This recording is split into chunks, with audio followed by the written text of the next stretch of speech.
The ivory envelope quivered in my hands, my fingers brushing over the Carter family crest, etched in silver foil. After 3 years with Claire, I'd been summoned to their Boston estate. Not just a weekend visit, but the official announcement of our engagement. My name's Emma, and 4 years ago, I was a farm girl from Nebraska, armed with a second-hand sewing machine and dreams bigger than the prairie sky. Now, I own a modest fashion boutique in New York City. Modest, I say, but you wouldn't know it from the way Evelyn Carter curls her lip whenever my shop comes up. "Don't let Mom rattle you," Claire said, her arm slipping around my waist as I stood by our apartment window, staring at the skyline. "She's just stuck in her ways." Stuck in her ways. I forced a smile, but it felt thin, like thread stretched too tight. Is that what we call it now? Last month, at a charity gala, I overheard Evelyn's voice, sharp as a needle, cutting through the crowd. "Emma wouldn't know Gucci from a garage sale," she'd said, loud enough for me to hear. Claire's jaw tightened when I told her. She ran her fingers through her auburn hair, a nervous tick I'd come to adore. "She'll see how incredible you are," Claire promised, squeezing my hand. "See what, exactly? That I could navigate a maze of silverware at dinner? That I could fake a summer in Cape Cod instead of admitting I'd spent it baling hay with Dad?" I didn't say it aloud, but doubt gnawed at me. The invitation demanded formal attire. So, I chose my latest creation, a deep emerald gown, its hand-stitched sequins catching the light like fireflies. In Claire's sleek Tesla, driving up the winding road to the Carter estate, I smoothed the fabric over my knees, my stomach twisting. "You're stunning," Claire said, her voice soft but firm. I barely heard her. My eyes were locked on the mansion looming ahead, its Victorian gables and ivy-clad walls screaming old money. A butler, yes, an actual butler opened the carved oak door. "Miss Claire," he said with a nod. "Miss Emma." Inside, voices spilled from what I guessed was the parlor. Evelyn's tone, polished and biting, sliced through the air. Such a pity about her outfit at the Wentworth ball.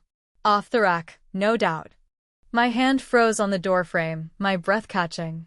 Claire, already a few steps ahead, didn't hear. "Oh, Evelyn, give her a chance," another voice replied, older, gentler. "A woman, maybe an aunt. She's got spirit." Spirit? Evelyn's laugh was like glass breaking. "She's a farmer's daughter, Clara. What kind of spirit is that?" I squared my shoulders, pushed the door open, and flashed my brightest smile. "Good evening, everyone." The room went still. Evelyn's head snapped toward me, her martini glass hovering midair, her crimson lipstick stark against her pale skin. Next to her, an older woman, Clara, I assume looked caught off guard, her cheeks flushing. "Emma, darling," Evelyn recovered, her voice syrupy as she blew an air kiss. "That dress. Did you pick it up at one of those charming little shops in Brooklyn?" "I designed it myself," I said, meeting her gaze. Her eyes widened, just for a second. "Really?" Before she could say more, Claire's sister, Lily, stepped forward, her smile warm. "It's gorgeous, Emma." "I'm Lily, by the way." The butler cleared his throat. "Dinner is served." As we moved to the dining room, I caught Evelyn muttering to Clara, her voice low but clear. "Don't worry. I've got plans for the wedding. That girl won't tarnish the Carter name." My stomach lurched, but I kept my chin high. If Evelyn Carter thought she could scare me off with barbed comments and high society games, she was about to learn something about Nebraska grit. Claire's hand found mine under the table as we sat, her touch grounding me. The dining room glittered with crystal chandeliers and polished silver, a far cry from the chipped wooden table back home, where Mom used to set out mason jars for sweet tea. Dad's voice echoed in my mind, steady as ever. "Emma, you've got a spine of iron and a heart full of spark. Don't let anyone dim that." I glanced at Evelyn, poised at the head of the table, her smile as sharp as the knife she held. She thought she was guarding a legacy. She had no idea she'd just met a farm girl ready to stitch her own story, one bold thread at a time. The Carter Estate's dining room felt like a stage, every chandelier crystal winking like a spotlight. I sat beside Claire, my emerald gown shimmering under the glow, but my spine stayed rigid. Evelyn Carter held court at the table's head, her platinum hair pinned in a flawless chignon, her eyes scanning me like a hawk sizing up prey. The table, draped in crisp white linen, groaned with china and silver, each piece probably worth more than my boutique's monthly rent. "Emma," Evelyn said, her voice honeyed but sharp, "do tell us about your little shop in New York." Little shop. The words landed like a pinprick. I set my fork down, careful not to clink it against the plate. "It's a boutique in Soho," I said, meeting her gaze. "I design and sew custom pieces. Mostly evening wear, some bridal." "How charming," Evelyn replied, dabbing her lips with a monogrammed napkin. "A hobby that pays the bills, I suppose." Claire's hand tensed in mine under the table. "It's more than that, Mom," she said, her tone firm. "Emma's building a brand. Her designs are getting noticed." "Noticed by whom, dear?" Evelyn's smile didn't reach her eyes. "That crowd at the Brooklyn flea markets?" A few guests chuckled, their laughter like ice cracking. Lily, across from me, shot me an encouraging nod, her auburn curls catching the light. Next to her, Clara, the older woman from earlier, cleared her throat. "I read about a new designer in Vogue last month," she said. "From Nebraska? Wasn't it? Quite a story." My cheeks warmed. "That was me," I said quietly. Evelyn's fork paused midair. "Vogue," she said, as if the word tasted sour. "Well, isn't that unexpected?" The butler swept in, placing a delicate quail egg appetizer before each guest.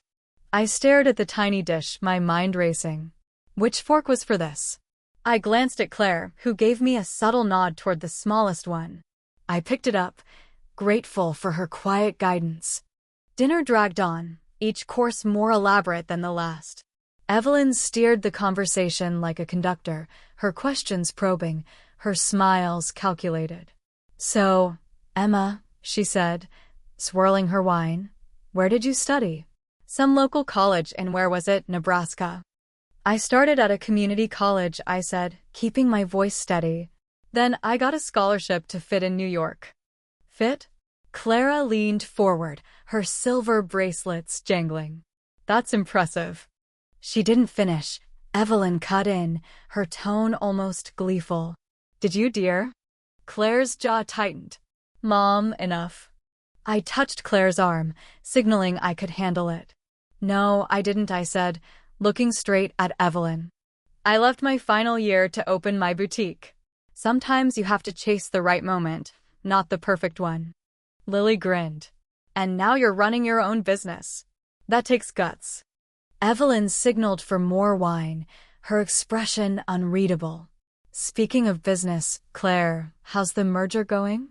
Claire slipped into work mode, discussing her family's investment firm with ease.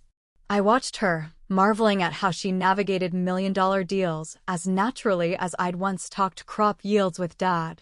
But my phone buzzed at my clutch, breaking my focus. A text from Mia, my business partner. "Emergency at the shop. Samples for the LA buyer got damaged.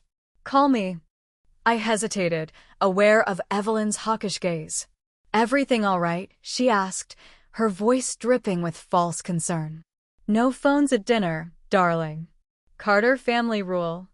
"It's work," I said, standing. "I'll be quick." In the hallway, I slipped past a towering portrait of some Carter ancestor, his stern eyes following me. I found a quiet corner and dialed Mia. "How bad is it?" I asked, keeping my voice low. "Bad," Mia said.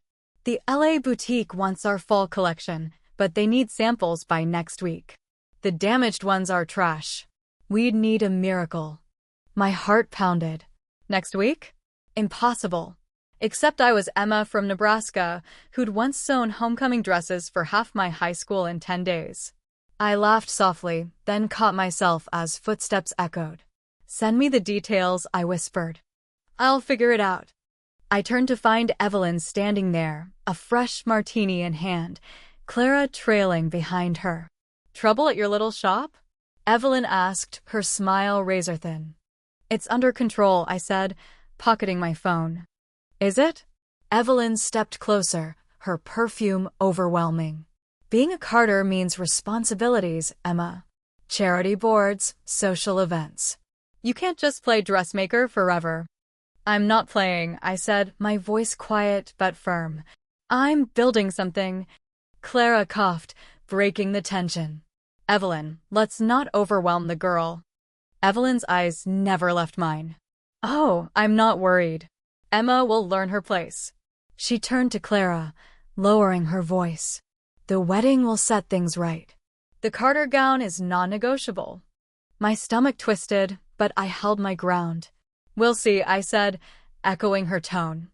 Back at the table, Claire's hand found mine again, her touch steadying me. What did she say? She whispered. Nothing I can't handle, I said, forcing a smile. But as Evelyn resumed her role as hostess, charming the guests with tales of Carter legacy, I felt the weight of her words. The Carter gown. Her rules. Her world. Dad's voice rang in my head again, clear as a summer morning. Emma, you've got spark and steel. Don't let anyone snuff it out. I straightened in my chair, the sequins of my gown catching the light. Evelyn thought she could stitch me into her story, but I was already threading my own.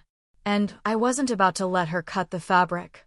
The next morning, I woke to the buzz of my phone, the screen glowing with Mia's name. I slipped out of Claire's embrace, careful not to wake her, and padded to the kitchen of our New York apartment. The city hummed outside, a stark contrast to the quiet dread pooling in my chest. Mia, what's the damage? I asked, keeping my voice low. It's worse than I thought, Mia said, her voice tight. The LA boutique's owner called again. They love our fall collection, but the damaged samples are unsalvageable. Water leak in the storage unit. We've got 6 days to replace them or we lose the deal. 6 days. My heart sank. That deal could put my boutique on the map, maybe even get us a feature in Fashion Week. I pinched the bridge of my nose, picturing the racks of ruined silk and velvet. Okay, I said, forcing calm. I'll be at the shop in an hour. We'll make this work. You sure? Mia asked. You've got that Carter dinner hangover to deal with. I laughed, bitter and short. Evelyn's the least of my problems right now. But as I hung up, her words from last night slithered back. The Carter gown is non-negotiable. I shoved the thought aside and grabbed my sketchbook, already mapping out a plan to recreate the samples.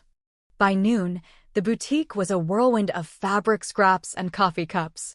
Mia and I worked side by side, cutting patterns and stitching seams, the hum of sewing machines filling the air. The shop, tucked in a Soho alley, felt like my sanctuary, its exposed brick walls and fairy lights a far cry from the Carter estate's cold opulence. But the clock was ticking, and every dropped stitch felt like a betrayal. The bell above the door jingled, and Lily Carter stepped in, a paper bag of bagels in one hand, her oversized scarf trailing behind her. Thought you could use some fuel, she said, setting the bag on my cluttered desk. Her eyes, so like Claire's, softened as she took in the chaos. Rough day? You could say that, I said, wiping sweat from my brow. Our big breaks hanging by a thread. Lily perched on a stool, her gaze lingering on a half-finished gown. This is stunning, Emma. Claire wasn't kidding about your talent. She hesitated, then leaned closer. Look, I heard about Mom's stunt at dinner. The gown thing? It's not just tradition. It's a trap. I froze, needle poised midair. A trap? Lily pulled out her phone, scrolling to a photo of a garish, yellow dress, its lace crumbling like old parchment. The Carter gown, she said. Mom's had it restored, for you. But it's a disaster tight waist, frumpy neckline. She did the same to my cousin Sarah years ago. Made her look like a reject from a costume shop. The photos haunted her. My stomach twisted. Why would she do that? To control the narrative, Lily said, her voice low. Mom's obsessed with the Carter image. You're a Thrida farm girl who's outshining her precious legacy. She wants you to look ridiculous at the wedding. I set the needle down, my hands trembling. Claire wouldn't let her. Claire doesn't know, Lily said. Mom's sneaky. But there's more.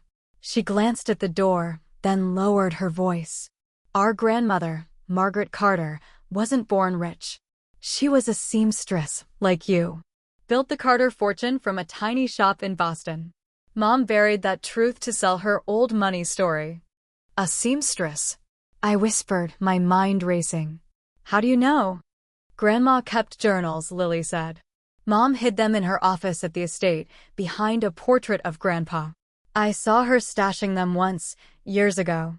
They tell the real story how Margaret sewed dresses for dockworkers' wives and turned it into an empire. I leaned back, the weight of it sinking in. Evelyn's perfect world, built on a lie. If that's true, I said, those journals could change everything. Lily's eyes gleamed.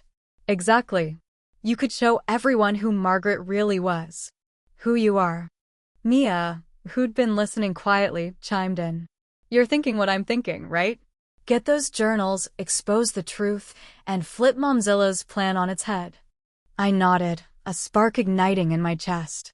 But we'd need to be careful. Evelyn's not stupid. Neither are you, Lily said, standing. I'm in.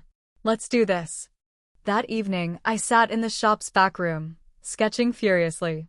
The LA samples were still a crisis, but the journals gave me a new fire. I imagined Margaret, hunched over her own sewing machine, defying a world that told her she didn't belong. My phone buzzed. Claire, checking in.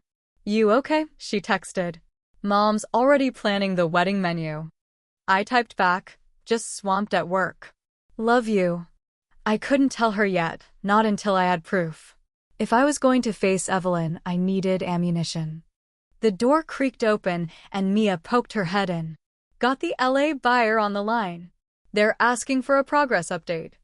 I took a deep breath, channeling the girl who'd once convinced a bank to loan her startup cash with nothing but a dream and a sketchbook. Put them through, I said.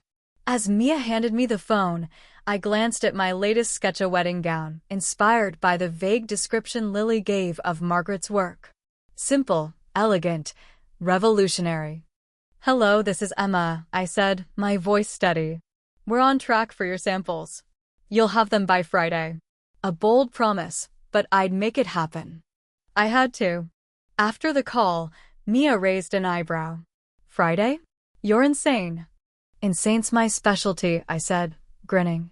But as I turned back to my sketch, Evelyn's voice echoed in my mind, cold and certain. The Carter gown is non-negotiable. I thought of Dad, his calloused hands gripping a pitchfork, his words a lifeline.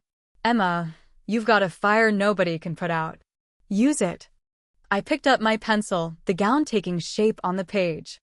Evelyn thought she could bury me in her family's legacy. But I was about to dig up a legacy of my own, one stitch at a time. The plan came together in whispers, stitched tight in the back room of my Soho boutique. Lily, Mia, and I huddled around a table cluttered with fabric swatches and empty coffee cups, the city's pulse thrumming beyond the window. We get the journals, expose Margaret's story, and turn Evelyn's wedding trap into our stage, I said, my voice low but steady. Lily nodded, her eyes bright with defiance, while Mia scribbled notes like a general plotting a siege. Evelyn's at a charity gala tomorrow night, Lily said, checking her phone. The estate will be quiet. Perfect time to sneak into her office. Sneak? Mia raised an eyebrow. You're making me feel like a cat burglar. You'll love it, I said, half smiling. But my stomach churned. If Evelyn caught us, this wouldn't just be a family feud, it'd be war. Still, I thought of Margaret, sewing dreams into reality, and Dad's voice, rough but sure. You've got spark and steel, Emma. I wasn't backing down. The next evening, we drove to the Carter estate under a moonless sky, Lily's borrowed SUV blending into Boston's quiet suburbs. The mansion loomed, its Victorian silhouette stark against the stars. Lily led us through a side entrance, her key turning silently in the lock. "Staff's off tonight," she whispered. "But stay sharp." We crept through shadowed halls, past oil paintings of stern Carter ancestors. My heart pounded, each creak of the floorboards a warning. Evelyn's office was in the East Wing, a mahogany-paneled fortress. Behind a portrait of her late father-in-law, Lily said, was a hidden safe. We reached the door, and Lily eased it open, revealing a desk piled with ledgers and a wall dominated by the portrait of a grim man in a suit, his eyes judging us. "Help me move it," Lily said, gripping the frame. Mia and I tugged, the heavy wood scraping until it swung outward, exposing a small safe. Lily punched in a code her mother's birthday, a risky guess that worked. Inside were 3 leather-bound journals, their pages yellowed but intact. I opened the first, Margaret's elegant script spilling across the page. "Sold a gown today to a fisherman's wife. Her joy was worth more than gold." My breath caught. This was a truth Evelyn hid. "She built an empire for regular people," I whispered. "Just like me." "We've got her," Mia said, snapping photos of the pages. "Let's go." But a light flickered in the hall. Footsteps. We froze, the journals clutched tight. The butler appeared, his brow furrowing. "Miss Lily? What's this?" "Family research," Lily said smoothly, stepping forward. "Grandma's journals. For the wedding." He hesitated, then nodded. "Be quick. Mrs. Carter's due back soon." We slipped out, hearts racing, the journals tucked in my bag. Back at the boutique, we pored over Margaret's words, each entry a rebellion against the elite world Evelyn worshipped. I sketched as we read, designing 2 wedding gowns, one a replica of Margaret's original, simple and timeless, for the ceremony, the other a bold, modern piece for the reception, my own voice woven into every bead. But Evelyn wasn't idle. 2 days later, she summoned me to the estate for a fitting. The Carter gown waited in a gilded dressing room, a monstrosity of faded silk and lumpy lace, its neckline choking, its waist cinched to torture. The seamstress, a nervous woman named Grace, pinned it under Evelyn's watchful eye. "Perfect," Evelyn purred, circling me like a vulture. "You'll be a vision." "A vision of what, a circus tent?" I bit my tongue, the journal's weight in my mind giving me strength. Grace shot me apologetic glances, her hands trembling as she followed Evelyn's orders. "It's a bit snug," I said, my voice tight. "Nonsense," Evelyn snapped. "A Carter bride must sacrifice for tradition." Lily, lounging on a chaise, chimed in. "Mom, it's practically medieval. Emma's got her own style." Evelyn's smile was razor-sharp. "Style? This is legacy, Lily. Emma understands." Did I? My phone buzzed in my purse, probably Mia with an update on the LA samples. I ignored it, but Evelyn noticed. "No distractions, dear," she said. "We're trending, you know. I've arranged a social media feature on the Carter wedding. Tradition sells." My jaw clenched. How thoughtful, I managed, the gown's weight suffocating. Claire arrived, her face falling as she saw me. "It's different," she said, her voice diplomatic. "Modernized," Evelyn said, her tone daring contradiction. Back at the shop, I shed the gown's memory like a bad dream. Mia greeted me with news. "LA's samples are done," she said, pointing to racks of gleaming dresses. And I dug into Evelyn's feature. "She's feeding a gossip site a story about you and nobody clawing into Boston's elite." "Of course she is," I said, my resolve hardening. I showed Mia and Lily my sketches. The ceremony gown, Margaret's design, would stun Evelyn into silence. The reception gown, my creation, would steal the spotlight. "We're not just fighting her," I said. "We're rewriting the Carter story." Lily grinned. "Grandma would love this." Mia tapped her phone. "I've got a friend at Fashion Weekly. If we leak Margaret's journals to the right people, Evelyn's narrative crumbles." "Do it," I said, my voice firm, but quietly.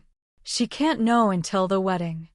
That night, I worked late, stitching beads onto the reception gown. Each one felt like a tiny act of defiance, a spark against Evelyn's control. Claire called, her voice soft. "You're distant, Emma. What's going on?" "Just work," I lied, hating the distance between us. I couldn't risk tipping Evelyn off. "I love you." "Love you too," she said, but I heard the worry. As I hung up, Dad's words echoed, steady as a heartbeat. "You've got a fire nobody can put out." I looked at the gowns, one honoring the past, one claiming the future. Evelyn thought she could dress me in shame, but I was sewing my own armor. The wedding was 2 weeks away. Time to thread the needle and aim for the heart of her empire. The bridal suite at the Mandarin Oriental in Boston smelled of roses and hairspray, a cocoon of calm before the storm. I sat still as Mia swept blush across my cheeks, her hands steady despite the chaos we'd orchestrated. "Evelyn's downstairs, spinning tales," Mia said, smirking. "Says you had a heartfelt moment with the Carter gown." "Let her spin," I said, staring at my reflection. The mirror showed a woman I barely recognized, calm, resolute, ready. My silk robe hid the gown beneath, a secret weapon waiting to strike. "She hasn't seen anything yet." Lily slipped in, radiant in her bridesmaid dress, one of my design soft lavender chiffon that caught the light like a summer dusk. "Mom's got the Carter gown on display in the lobby," she said, her voice low, with a plaque about timeless tradition. "It's practically a shrine." "Right on cue," Mia said, grinning. "Ellis is with the Press Fashion Weekly, Vogue, and a dozen editors Evelyn doesn't know about. They're eating it up." My phone lit up with a text from Claire. "Whatever you're planning, I trust you. I love you." The past 2 weeks had been a whirlwind. After we found Margaret's journals, Claire confronted Evelyn about her lies, her manipulations. Evelyn retaliated, threatening to cut Claire from the family business. Claire didn't blink. She revealed she'd launched her own investment firm, free from Evelyn's shadow. A knock broke the silence. "Emma?" My dad's voice, warm and grounding, came through the door. "You ready, sweetheart?" "Almost," I said, standing. "Just need the dress." "The dress?" Mia winked, wheeling in 2 garment bags. Dad's eyes widened as we unzipped the first, a perfect replica of Margaret Carter's original wedding gown, recreated from her journal's faded photos. Ivory silk, clean lines, a quiet elegance that whispered revolution. "This is for the ceremony," I said as Mia and Lily helped me slip it on. The fabric settled like a second skin, light but powerful. "The second's for the reception." "And Evelyn?" Dad asked, his eyes knowing. "No clue," I said, smoothing the silk. "But she's about to find out." Lily adjusted my veil, her hands gentle. "Grandma would be proud, Emma. You're bringing her back." The door opened, and we stepped into the hall. Gasps rippled through the waiting staff, not the horror Evelyn expected, but awe. Through the veil, I saw Evelyn at the ceremony's entrance, her face shifting from smug to stunned as she recognized the design. Claire stood at the altar, her eyes welling up as I approached. "Margaret's dress," she whispered, her voice thick. "The original Carter tradition," I whispered back, squeezing her hand. The ceremony unfolded in a blur of vows and happy tears. Evelyn's fury simmered beneath her poised smile, but I didn't care. Claire's love, Dad's proud grin, and the weight of Margaret's legacy carried me through. The real show was waiting.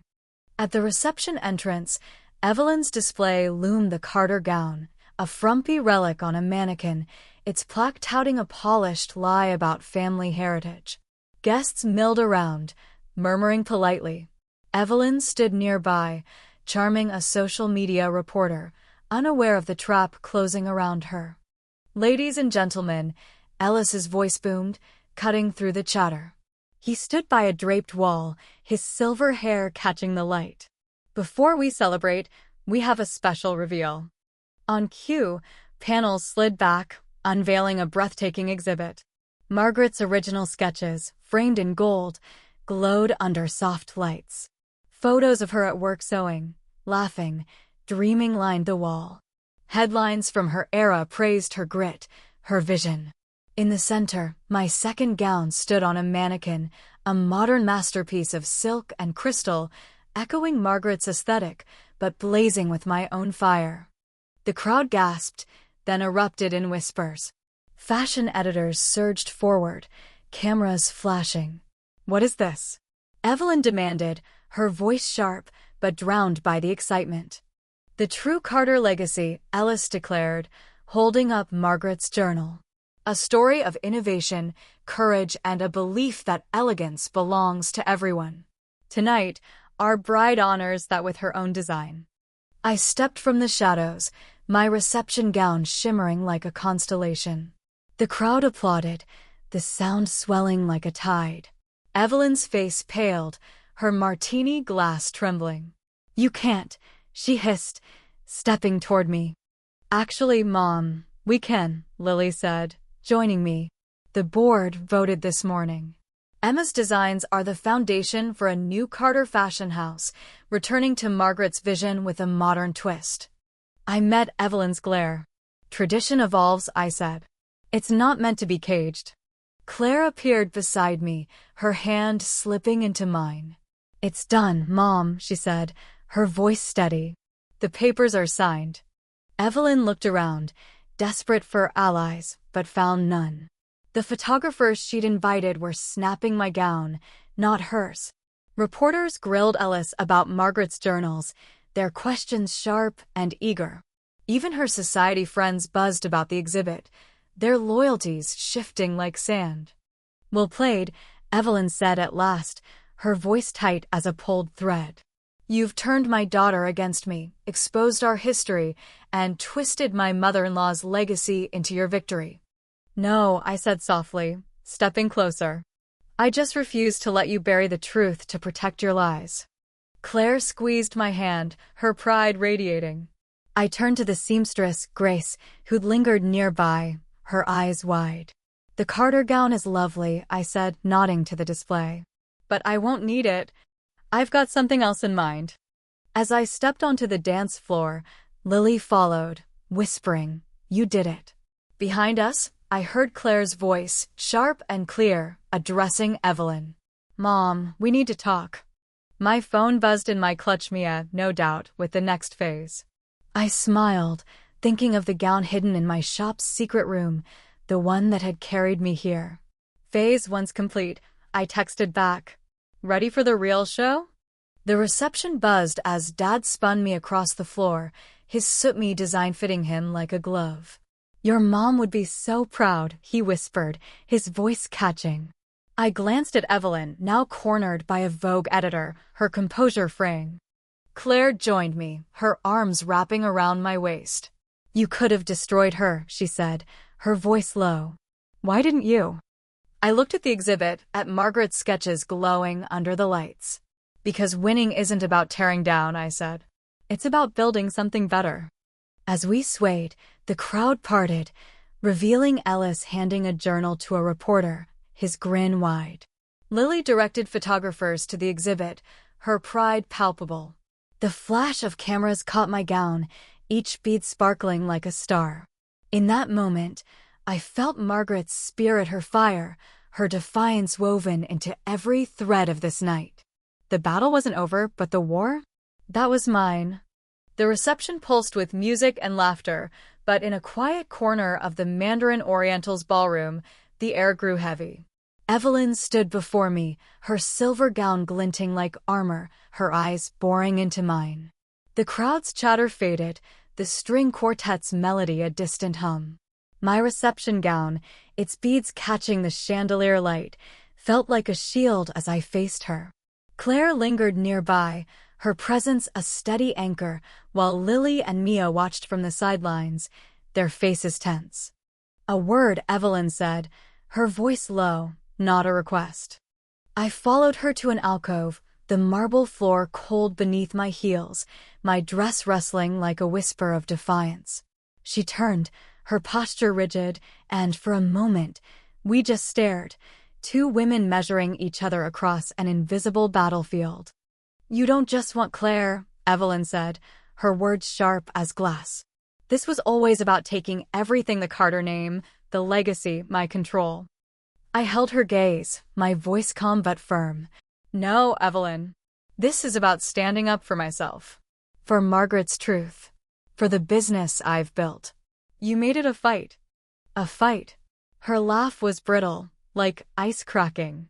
You exposed our family's secrets, humiliated me in front of Boston's elite, and paraded my mother-in-law's dusty journals like some trophy.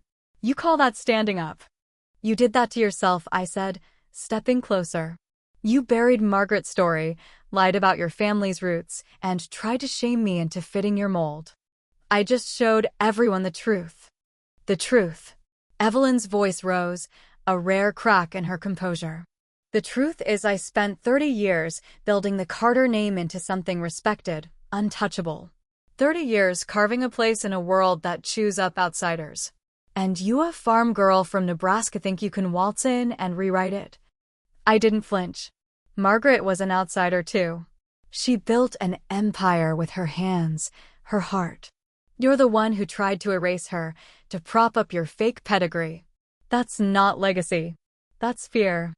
Evelyn's lips tightened, her knuckles white around her clutch.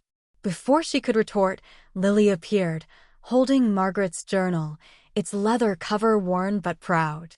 Mom, she said, her voice steady, the board wants to talk. They're asking about your financial decisions diverting company funds to polish our social media image. Evelyn's face drained of color, her eyes darting to the journal. What is that? She snapped, reaching for it. Lily pulled it back, flipping to a marked page. Margaret's final entries. Records of the company's original structure, before you restructured it after she died. The board's curious why you hid her vision. You have no right, Evelyn began, her voice trembling. Actually, Claire's voice cut through, calm but unyielding as she joined us. As majority shareholders, we have every right. The board's voting on new leadership tonight. Evelyn's gaze snapped to her daughter, betrayal flashing in her eyes. You're turning on me?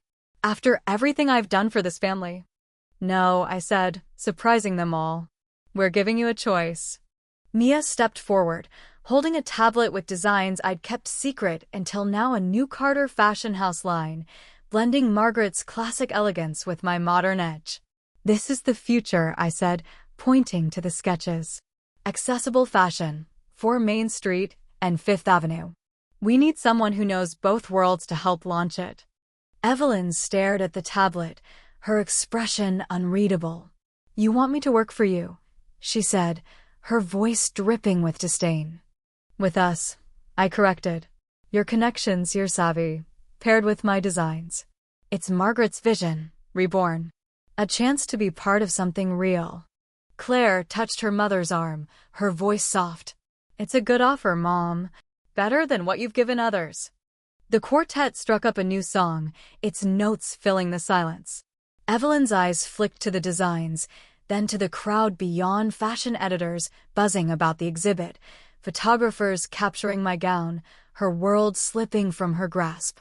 Something shifted in her gaze, a flicker of memory, maybe regret.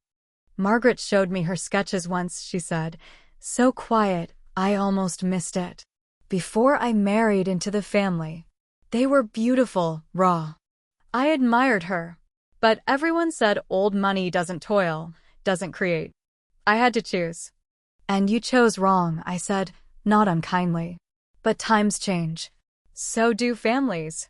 Evelyn looked at me, then at Claire, Lily, and the journal in Lily's hands. The weight of 30 years seemed to press on her shoulders. I need time, she said at last, her voice barely above a whisper. Of course, I said, turning to rejoin the party. But I paused. Oh, and Evelyn? The Carter gown we're donating it to the Fashion Institute. A relic of where we've been, not where we're going. Her lips twitched, the ghost of a smile or a grimace, I couldn't tell. I walked away, the music swelling, the crowd parting as I rejoined Claire. Dad caught my eye from the dance floor, his grin wide, and I felt Margaret's spirit in the air, her fire now mine. Later, as Claire and I swayed to a slow song, she whispered, "You gave her a way out."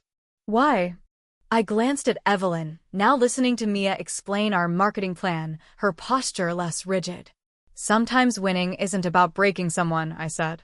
"It's about giving them a chance to rise with you." Claire smiled, pulling me closer. The camera flashes caught my gown, each beat a spark of triumph.